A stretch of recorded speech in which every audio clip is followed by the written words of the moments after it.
안녕하세요. 킹덤 컬처 크리에이터 연보연 목사입니다. 제가 요즘 목이 너무 안 좋아서 목소리를 최대한 아끼고 있었어요. 지금도 사실 어제 수요 예배를 인도하고 나서 굉장히 좀 목이 불편한 상황인데 짧게나마 이 영상을 좀 올려야겠다는 생각이 들었습니다. 목소리가 평소보다 조금 힘이 없더라도 양해 부탁드리고요.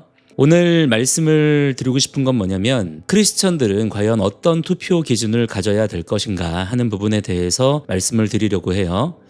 지금 다른 그 어떤 이슈보다도 우리 사회의 최고 관심사는 대선이잖아요. 대선과 관계된 여러 이슈들이 있죠. 지난번 TV 토론회 건도 있고 각 후보들에 대한 이야기들, 보수 진영의 후보 단일화 문제, 그리고 부정선거 이슈도 굉장히 중요하고요. 그런데 제가 오늘 말씀드리고 싶은 건 어쨌거나 우리가 투표를 해야 될 거잖아요. 자, 여러분 일단 이것부터 얘기합시다. 투표는 무조건 해야 됩니다. 특히 지금 우리 보수 진영에서 보수 진영에 드러난 그동안의 여러 부끄러운 민낯들, 그리고 여전히 해결되지 않은 부정선거 의혹들, 이런 것들 때문에 이번 투표를 기권하겠다는 분들이 있는데, 자, 저는 기본적으로 그분들의 그러한 의견의 마음에 저도 동의하는 입장입니다. 저도 짜증나고 답답하고 이거 이런 식이면 해봤자 뭐하나 싶은 그런 마음이 저에게도 있어요. 그렇지만 세상 만사 뭐하나 우리 뜻대로 원리 원칙대로 흘러가는 게 과연 뭐가 있습니까? 그렇게만 생각하면 세상 못 살아요. 세상은 지금 그 어느 것도 중립지대이거나 100% 공평하지 않습니다. 그게 지금의 죄악된 세상이 어쩔 수 없는 디폴트 값이에요. 그렇지만 그러한 세상 속에서라도 어쨌든 이러한 기본적인 질서, 이치, 절차주의에 입각한 그러한 올바른 사고방식을 가지고 있고 그런 사회를 추구하는 우리들, 정상적인 기독교인들, 그리고 보수주의자들이 그런 것들을 바꿔나가고자 하는 그런 몸부림치는 그런 과정들이 지금 계속해서 필요한 것이기 때문에 지금의 진짜 엉망진창이죠. 맞아요. 진짜 이 꼴 저 꼴 보기 싫죠. 그렇지만 그럼에도 불구하고 우리는 보수주의자들이잖아요. 그리고 그 중에서도 제 구독자분들, 그리고 제 영상을 시청하시는 대부분은 기독교인들이실 텐데, 그렇다면 우리는 정말 이 시대를 향한 하나님이 지으신 이 세상, 이 나라를 위한 책임감을 가지고 우리에게 주어진 권리와 주권을 어쨌든 적극적으로 무조건 반드시 행사해야만 됩니다. 그걸 제 어린 딸들도 얘기를 하더라고요. 그래서 그거 가지고 그러면 영상 하나씩 찍어보자. 그래서 지난번에 제 채널에 우리 너무 이쁘고 귀한 우리 둘째 딸 그리고 막내딸을 오픈을 한 거예요. 아이들도 그렇게 얘기하는데 우리 어른들이 지금 너무 기가 막힌 정말 기울어진 운동장이지만 그래도 할 수 있는 대로의 최선을 다해봐야 되지 않겠습니까?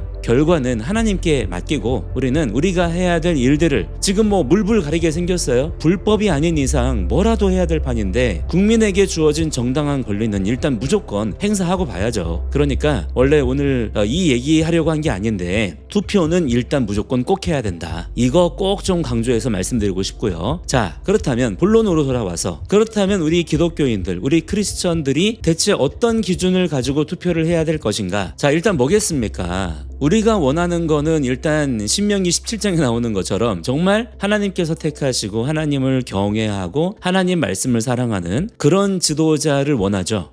솔직히 이것도 좀 자신 없는 거긴 한데 과연 그런 지도자를 지금 우리나라 크리스천들이 정말 그렇게 원할지는 잘 모르겠어요. 만약에 모세나 다윗 같은 사람이 우리나라 대선 후보에 나온다면 우리나라 크리스천 여러분들 뽑아주실 건가요?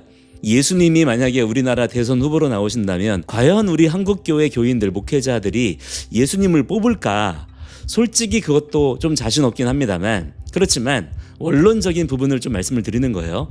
일단 기독교인이라면 일단 말이라도 그렇게 하나님을 잘 믿고 하나님 말씀에 순종하고 하나님 뜻대로 사는 그런 지도자를 원하겠죠. 아니, 그런 지도자를 원해야죠. 그런 지도자를 세워달라고 또 기도해야죠. 그런데 사실 이거는 그렇게 보자면 누구를 뽑겠습니까? 지금 각 교단 지도자들, 총회장들, 감독회장들도 사실 이런 기준으로 보자면 솔직히 마음에 안 들잖아요. 그런데 하물며 한 국가의 지도자를 이런 기준으로만 뽑는다는 거는 사실상 판타지에 가깝죠. 그리고 이런 기준을 전 국민이 함께 동의해 준다는 것도 어려운 일이고요. 그래서 이건 일단 우리의 포기하지 않는 기도 제목으로 남겨두도록 하고요. 자, 현실적으로 보자면 그러면 어떤 기준을 우리가 가져야 되겠느냐? 제가 계속 사실은 강조하고 있는 부분인데요. 상식과 절차입니다. 자, 여기서 상식이라 함은 하나님의 변하지 않는 창조 질서를 인정하는 사람이냐, 하나님이 지으신 만물의 이치와 진리를 인정하는지, 생명의 가치를 소중히 여기는 사람인지, 가정의 중요성을 인식하는 인식하고 있는지, 선을 장려하고 악을 미워하는지, 개인의 자유와 선택을 존중하는지, 남녀의 성 구분이 명확한지, 아이들을 사랑하고 다음 세대의 생육, 번성, 충만에 대한 비전이 있는지, 결혼은 남녀 간에만 이루어져야 된다는 사실을 인정하는지, 뭐 이러한 기타 등등 제가 지금 순서 없이 그냥 생각나는 대로 쭉 나열해 봤습니다만, 그 외에도 굳이 무슨 어떤 해석을 해야 되거나 억지로 막 끼워 맞출 필요 없이 지금까지 인류가 보편적으로 행복감을 느껴왔고 희망을 가져왔던 그러한 부분들에 대해서 그 가치를 인정하고 그걸 지키려고 하는 의지가 있느냐 하는 것을 적어도 우리 기독교인들은 그거를 봐야 되고 그거를 지지해야 된다고 하는 거예요. 그리고 또 하나 중요한 건 그 모든 것들을 이룰 때에 반드시 절차주의에 입각해서 법과 원칙을 따르는 사람인지를 봐야 된다는 것이죠. 사람은 누구나 실수할 수 있죠. 지도자도 마찬가지예요. 그렇지만 그걸 자기의 힘과 권력으로 그냥 덮어버리려고 하고 찍어 누르려고 하는 게 아니라 본인 자신도 법과 원칙에 따라야 되는, 오히려 가장 이 부분에 대해서 솔선수범해야 되는 사람이라고 생각하고요. 지도자의 직무를 수행할 때도 마찬가지로 그러한 절차주의,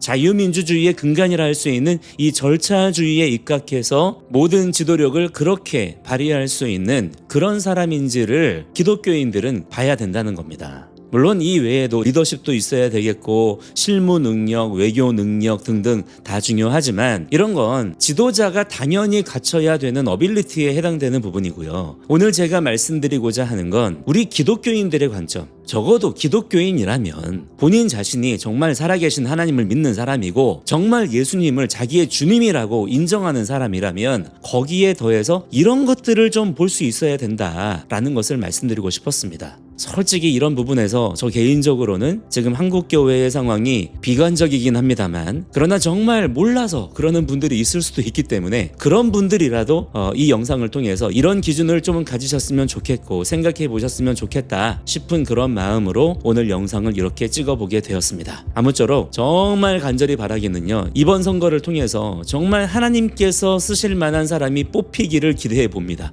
매일마다 간절히 구하고 있어요. 하나님을 대적하고 하나님의 이름을 대놓고 멸시하는 자, 하나님 말씀대로 사는 것을 불법으로 만들려고 하는 자가 지도자로 뽑히는 일이 없도록 막아달라고, 우리를 불쌍히 여겨달라고 간절히 기도하고 있습니다. 하나님께서 우리나라 가운데 선한 일을 베풀어 주시기를 기대하며 소망합니다. 자, 오늘 영상은 여기까지고요. 저는 다음 영상에서 다시 찾아뵙겠습니다. 감사합니다.